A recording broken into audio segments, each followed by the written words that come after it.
to go with Jesus up to the Mount of Transfiguration, which will be the gospel for this week, the second Sunday of Lent.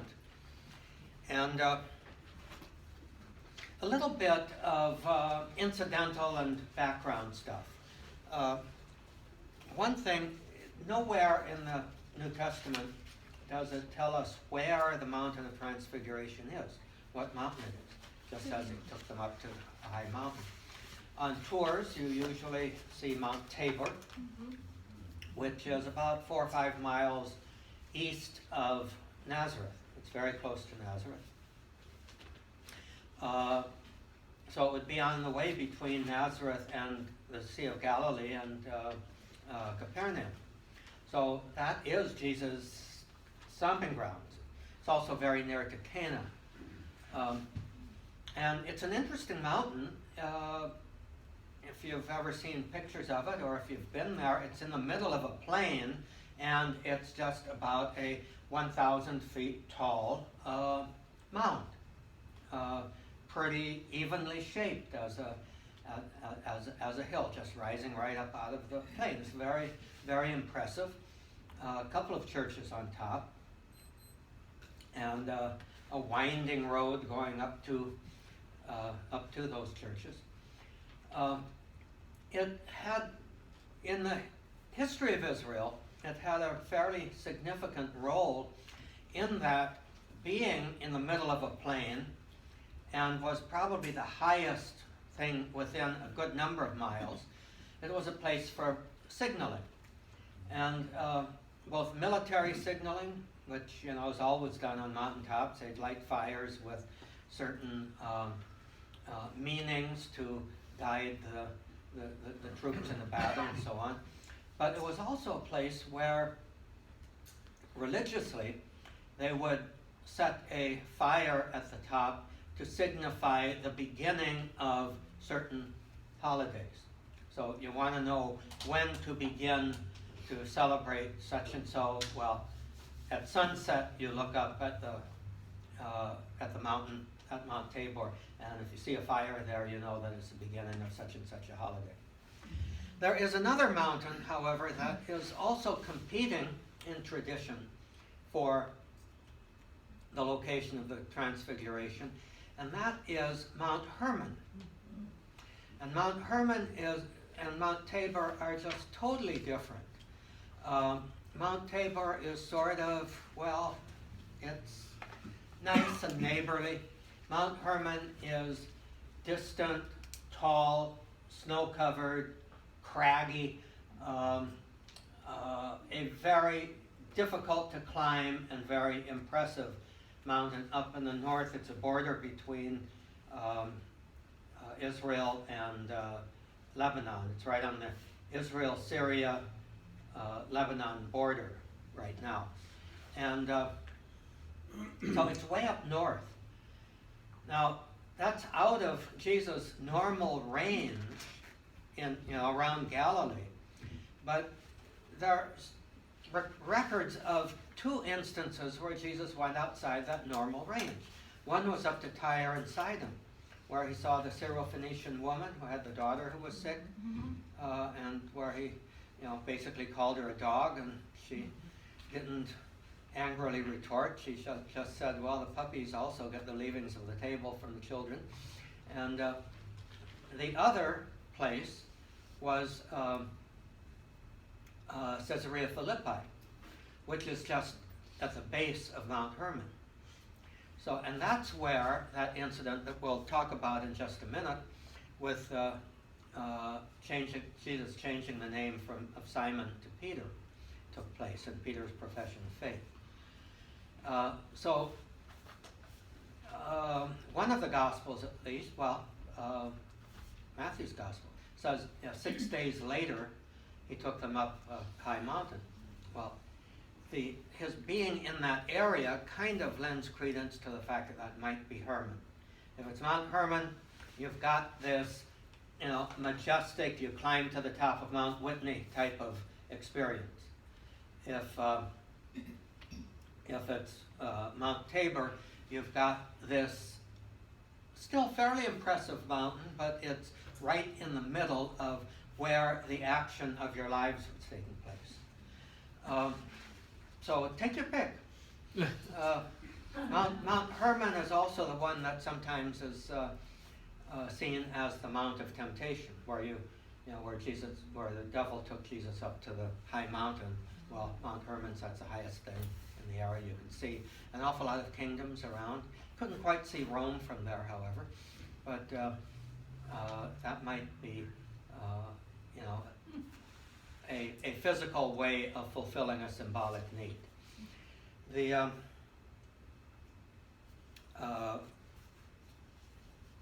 one of the interesting things about going up on a mountain, and how many of you have ever driven up to the Griffith Observatory or Mount Wilson, and you see the entirety of where you are living displayed before you. One of the things that you just love to do when you go up on a mountain is, there's my house, that sort of thing. And you see the area where you're living. You can map out where you are, where you're going, but you can't stay up there. You can't live up there. You go up to get the lay of the land, if you will, and then you come back down to where you're living. And I think that's kind of one of the functions of a retreat. The mountaintop experience of a retreat is to get away from your normal living, your normal place, your normal where you conduct your life, in order to look on it with a new perspective and see how various parts of it fit together. Whereas when you're down in the valley, when you're actually doing the day-to-day journeying of your life, you don't have that perspective of how things fit. So it's always good to be able to get that new perspective from a different point of view. So really, with the desert and the mountain, we've got two different but related ideas of a retreat. The one is where you empty yourself of your usual supports, the stuff that occupies you, in order to engage in the serious struggle of who you are and what you are in relation to God, who is God and what is God in my life, in my world, and how do I relate. And that's one. The other one is going to the lofty mountain and looking down, looking back, looking forward, looking at where you are going from a different perspective. So today we'll follow Jesus up that mountain. Of course, what happens before that mountain experience is really important to understand and to come to deal with a little bit. I mentioned Caesarea Philippi. In Matthew's Gospel in particular, he tells this kind of at length. It was up in Caesarea Philippi. Jesus asked the disciples, who do people say that I am? And they give all kinds of answers. And now, who do you say that I am? And Simon Peter says, you are Christ, the Son of the living God. Okay. And then Jesus says, amen, I say to you, you will, Simon, you, son of Jonah, you will be called Peter, the rock, Cephas. By the way, please, those of you who are lectors or anything, please, when you get to those sections in St. Paul's letter, pronounce his name right. It's not Cephas, it's Cephas. And they really should spell it with a K properly. But even though it's sort of like Celtic, it's not Celtic, it's Celtic, even with a C. So, Cephas. Kepha in Aramaic and brought into a Greek form of Aramaic means rock, means a foundation stone. Petra, and is Greek for rock, as is Petrus in Latin. So it's all, you get into the Greek and Latin languages where you get Peter, but Kepha is the Aramaic form that would probably have been what Jesus used, and what St. Paul in a couple of letters, Galatians in particular, he does not use the word Peter. He uses the word Kephas for Peter. So Jesus changes his name, basically gives him a new name, a nickname by which he would be known, Peter, and on this rock, a play on words that doesn't come across as well in English as it does in other languages. For it to come across as well in English, we'd have to say Jesus is saying, Simon, son of John, you are Rocky, and on this rock I will build my church. But that basically is what Jesus is saying there. So he changes his name, changes his to a certain extent his identity, or at least expands upon his identity, and gives him this role of upon this rock I will build my church, and the gates of hell shall not prevail against it. And whatever you bind on earth shall be bound in heaven. Whatever you loose on earth shall be loosed in heaven. That's a two-edged sword.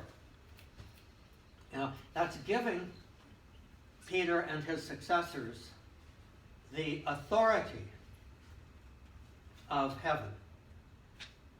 It's also warning them that misusing it still has its, how would I say, you can misuse it and do a great deal of damage, because what you bind on earth shall be bound in heaven, what you loose on earth will be loosed in heaven. If you do that wrongly, it's being done wrongly, even with eternal consequences. Now, how we play that out, I don't know. But we so often look at it as a one-sided. The Pope is speaking with the authority of the church, or of God. But on the other hand, if God is validating, is being called on to validate it, you'd better be really careful not to misuse it.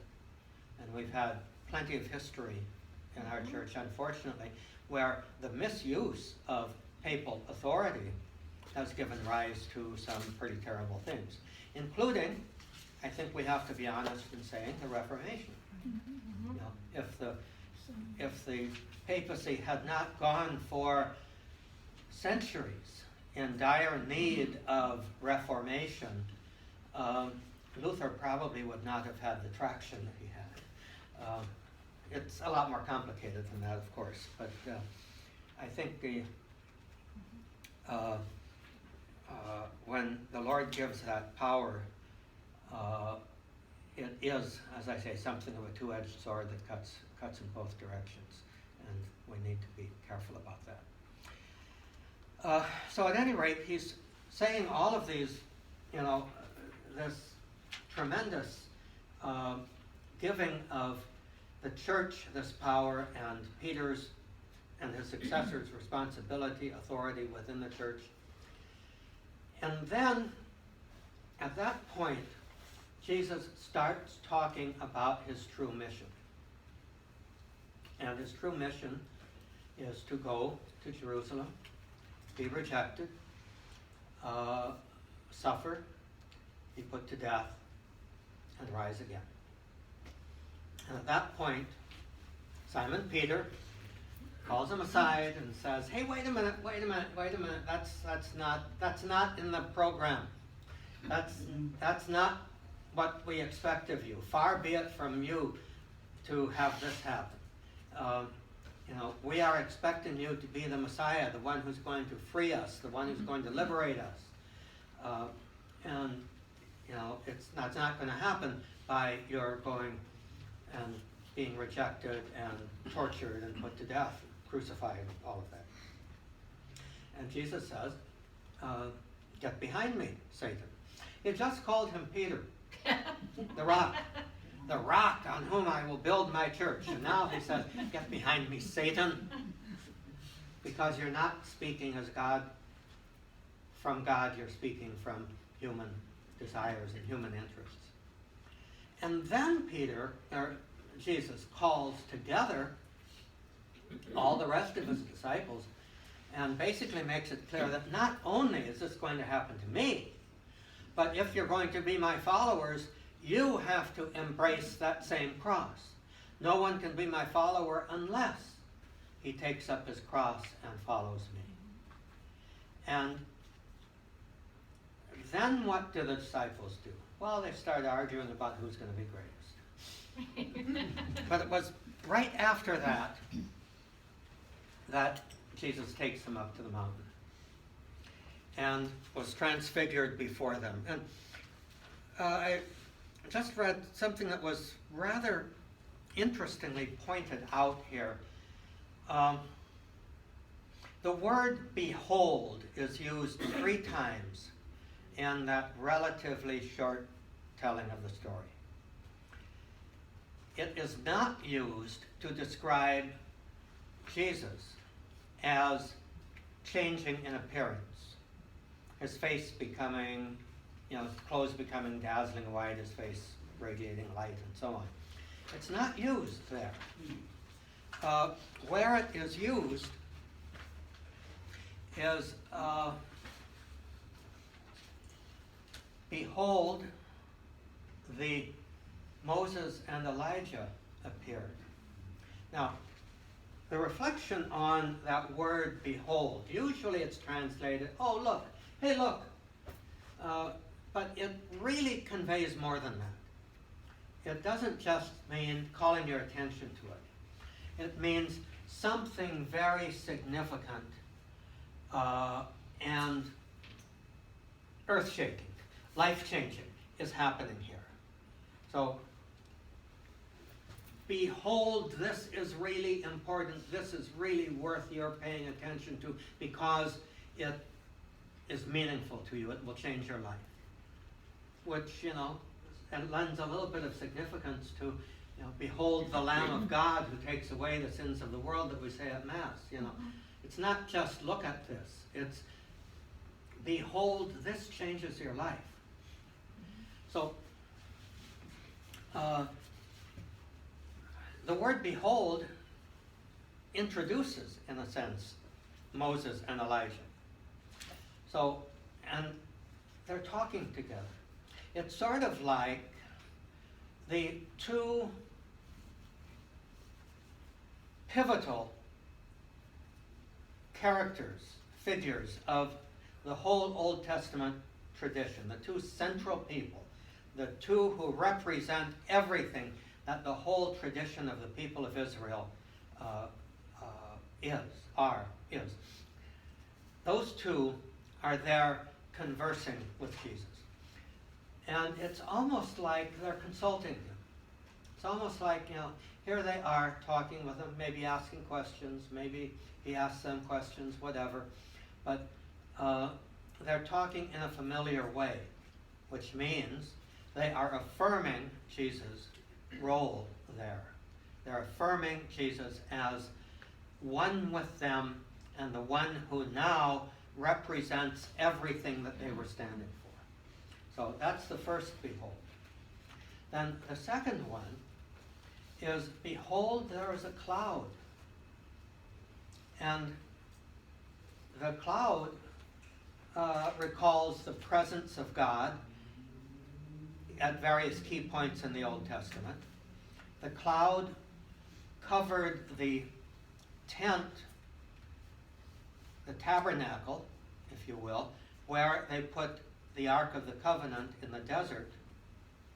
And then when Solomon built his temple, and they installed the Ark of the Covenant in the temple, in the Holy of Holies of the temple, the cloud descended on it.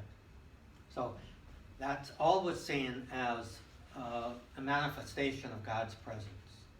So behold, there appeared the cloud. And then, behold, a voice came out of the cloud. And this time, the voice is saying, echoing the same thing as the voice of God in the baptism, but in the third person. This is my beloved Son. Listen to him. So the voice is speaking to the three disciples there, Peter, Andrew, and James. No. Peter, James, and John. Yeah. Thank you. So the voice is speaking to them and is giving a very, very clear command. Listen to him. Now, meanwhile, I got a little bit out of order here. Before the voice, Peter speaks up and says it's good for us to be here. Let's make three tents, 3 tabernacles. One for you, one for Moses, one for Elijah. Often that's taken to mean a reference to the Feast of the Tabernacles, a sense of, localizing the presence of God. But I think it was a little bit more practical than that. It was Peter basically saying, oh boy, we knew that, you were going to give up this talk about suffering and death and all of that, and now you're really going to gather your army. Let's make a headquarters here. Let's set up headquarters. And, with you as the leader and Moses and Elijah as your prime ministers and the rest of us as your generals, boy, we'll just beat those Romans and we'll get them out of here. Now, that's when the cloud and then the voice comes. Mm-hmm. So it's kind of like Peter and the others are still in their old way of thinking. And the voice of God has to keep saying, this is my beloved Son. Listen to him. Listen to him. Listen to him. And the rest of the Gospels really don't show them listening all that well either. They're still fighting for authority and really don't have a clue of what's happening at the even up to the crucifixion. It's only after the resurrection, and Jesus begins this the resurrection day, or I should say he ends the resurrection day with his accompanying the 2 disciples to Emmaus, and he begins to tell them about this is the way the Son of Man was supposed to suffer, and then at that point in the breaking of the bread they recognized him. So that's kind of the mountain experience. Any thoughts or reflections on that right now, please? Just before the mountain, when Peter finds out from Jesus that he's going to be suffering, dying on the cross, and Peter says, "Oh, that's not the way it should be. It should be this, that, and the other." And Jesus said, "Get behind me, Satan." Mm-hmm. It almost seems like it's almost like another small temptation, in that he's saying, "Oh no, you should have this. It should be nice, this and that." And Jesus knows he has to focus on the fact that he must die on the cross. That's right. His mission. Right. So he doesn't want to be tempted about any other things Yeah. that he could be doing Yeah. with his time on earth. He even says here, stumbling block. So what Peter does there really replicates the temptation back in the desert too. What's the significance of them changing their names all the time? There are a couple of things. One of which is, I think people in the ancient world generally had more of a sense that your identity was bound up with your name. If you knew the name of somebody, you had some kind of control over it. And you see that happening fairly often. I'm thinking, I believe it was Jacob wrestling with the angel. And when he kind of got the better of the angel, he asks him what his name is. And if I remember rightly, the angel wouldn't give it to him, but instead utters a prophecy and wounds him and dislocates his hip and that sort of thing. But and then the name of God, revealed at the burning bush. God, by saying, "I am who am," which was used in the form of the word Yahweh as a way of naming God, was God saying, I allow you to have power over me. I allow you to call upon me. Various other changes of names often, and I think this one of Peter, is an identification of mission, kind of somewhat of a change of identity, that now you are going to be the spokesperson, the key, the pivot, the one who gathers, the one who unites, the foundation, the rock. Saul and Paul is something very different. Saul was his Hebrew name, but he was also a Roman citizen, and he grew up in Tarsus, and so he would also have had a Greek or Latin name, and it's just after that particular incident in Antioch that he began to be called Paul rather than Saul. And so I don't think there's an awful lot of significance there, except that it was sort of, they were looking at him from a Roman perspective, whereas before it was from a Jewish perspective. And lots of people did have different names. You look in the Roman world, and there's a given name, a family name, a name of the place where you come from, and so on and so forth.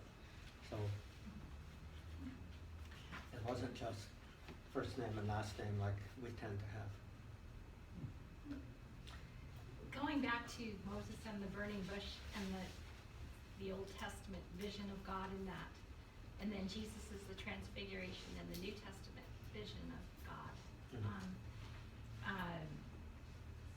And Moses never actually entering the promised land, but in the transfiguration, he actually sees the promised land in Jesus. Mm-hmm. And I always think what that must have been like for him, in terms of leaning into God and just believing that God would deliver him to the promised land. Mm-hmm. I think that's a good way of looking at it. Did everybody kind of understand what Nicole was saying? Would you kind of repeat it so that it doesn't have to get translated through me, but see if... Well, we all have these notions of what God might be like. And when Moses saw God in the burning bush, it was a fire that didn't consume. And that's the God of the Old Testament. So the God of the New Testament in visual form would have been the transfiguration, would have been seeing Jesus transformed into God in front of them. And when Moses was told he would never enter the promised land because he died before of old age, here he is on the mountain talking to Jesus, who in effect is our promised land. Mm-hmm. And I wonder how Moses interpreted that salvation history, standing at the top of the mountain with while the other three, disciples are Mhm. fighting over an army center. Yeah, yeah, You know? yeah. It's like two different versions Yeah. of a depths of spirituality. It's interesting to speculate what it was like. I think what you're kind of saying is what it was like to be Moses. Right. And that's always fun, but it's also futile. Yeah, no, I know. So, because the other element, is that up until that time, heaven was still closed Right. to everybody of the Old Testament. And part of our tradition is that, on Holy Saturday, the work that Jesus did while he was in the tomb was to go down and lift them all up out of their tombs and bring them into heaven. So Moses would have been one of those too. Right. But he got to see Jesus before that. But he got to see him before. Right. So, as did Elijah. Elijah, yeah. Yeah. And I would suspect that very few people really thought of it from the perspective of what would have been alike for Moses and Elijah. Well, But I was just going to say that fits with Saint Ignatius in the spiritual exercises, where he says use the imagination. Yeah. Place yourself in a gospel Right. scene. Yeah. Right, Yeah. You exactly. can be Moses. Exactly. What is it, that experience yeah, yeah, was like? yeah. To sort of, And that's a good thing. That can bring us insight. We need to not take it too seriously, but whatever is able to bring us insight, I think can be helpful. Yep. For me, I always look at, because Jesus is the center of my life, so I always like in this transfiguration version of part of Jesus' journey, Jesus was really focused on his mission. Mhm. So he did not allow those temptations. He overcame all those temptations because he was the journey, and so taking it to my own life. So where am I going? So I really need to focus on that when I would Yeah. overcome all. Yeah. Yes, that I think it's always helpful, though, to think he overcame those temptations, but it wasn't automatic. It wasn't just because he was God.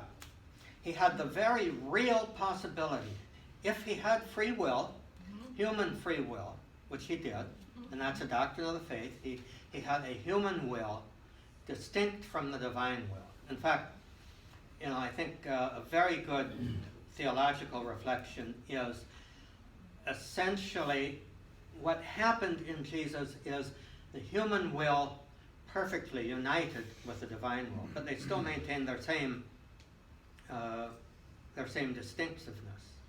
Now, that means, could he have yielded to temptation? Could he have said no to the divine will?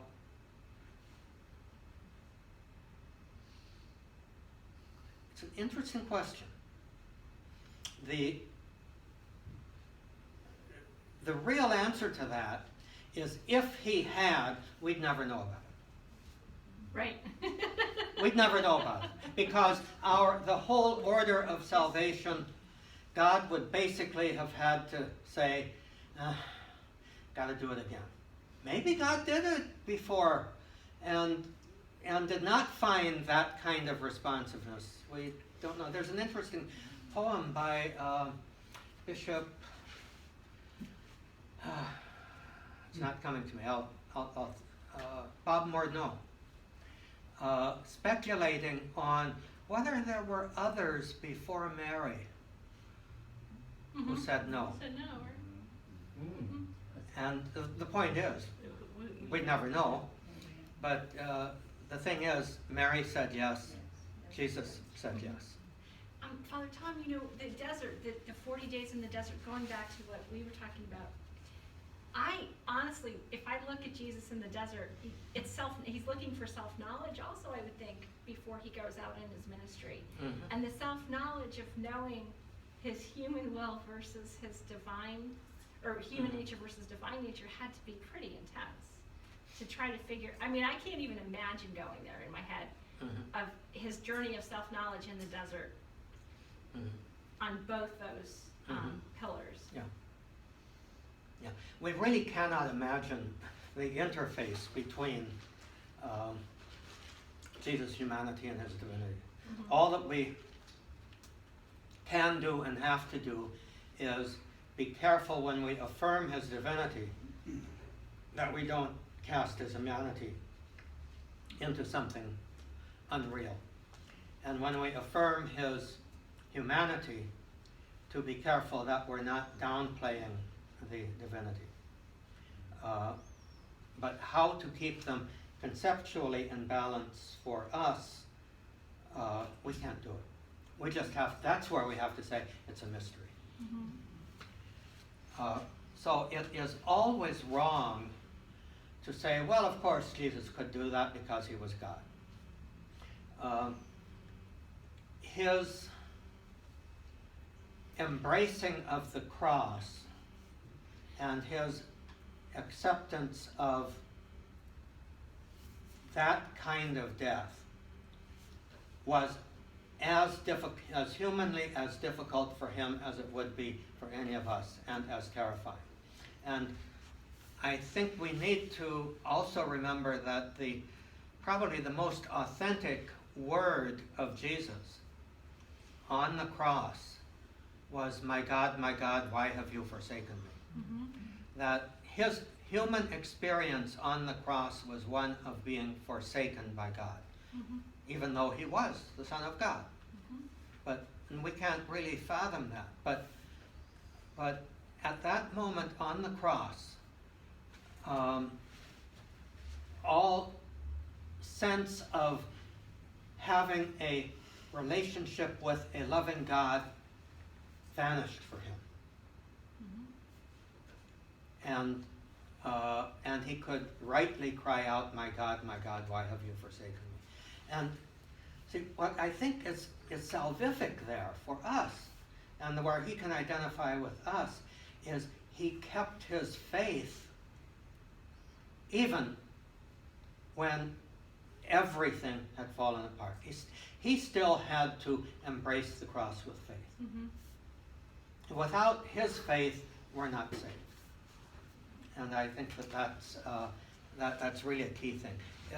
If Jesus sort of sailed through all of the stuff that we need to have faith to do or endure or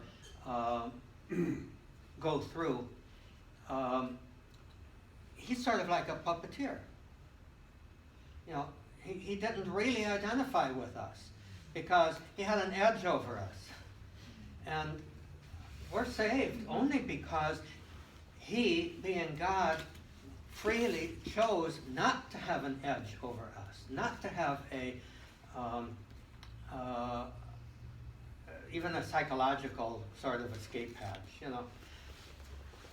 If I was on the cross and I knew what was going to happen in 3 days, well, sure, I could put up with it. But, and that's, I think, the way a lot of us think. You know, oh yeah, he put up with that. He was God. But it was as bleak and dark for him as it would be for us. And even worse. I think it would be even worse, Father Tom, and Yeah. you can correct me if I'm wrong, but he had no original sin. So he was even more pierced by the brutality and cruelty of sin than we could ever be in his purity, in his... Yeah, I think that's The depth of his something suffering. to be said for that. However, I do have a little however on that. However we make the, quote, guilt of original sin, I'm not terribly sure. But the effects of original sin, you know, he had those too. I mean, that's the effects of it is what, even though he was sinless. Now, I'll leave it up to a whole variety of theologians to look at that from various perspectives. I'm not going to get into that because somebody might replay this and say it's ungodly heresy. But if we're to be saved, we've got to be saved by his real identification, becoming one with us. One last. Okay, can I leave you for 20 minutes or a half hour and reflect on these things? Ask yourself maybe, what is this saying to the rest of my Lent? And were there any particular nuggets that I could, that you can take with you? And then what I'd like to do when we're in our last time of reflection will be to kind of just walk through the scriptural accounts of these three Gospels that will be coming up the next 3 weeks, and see what we can pull out of it.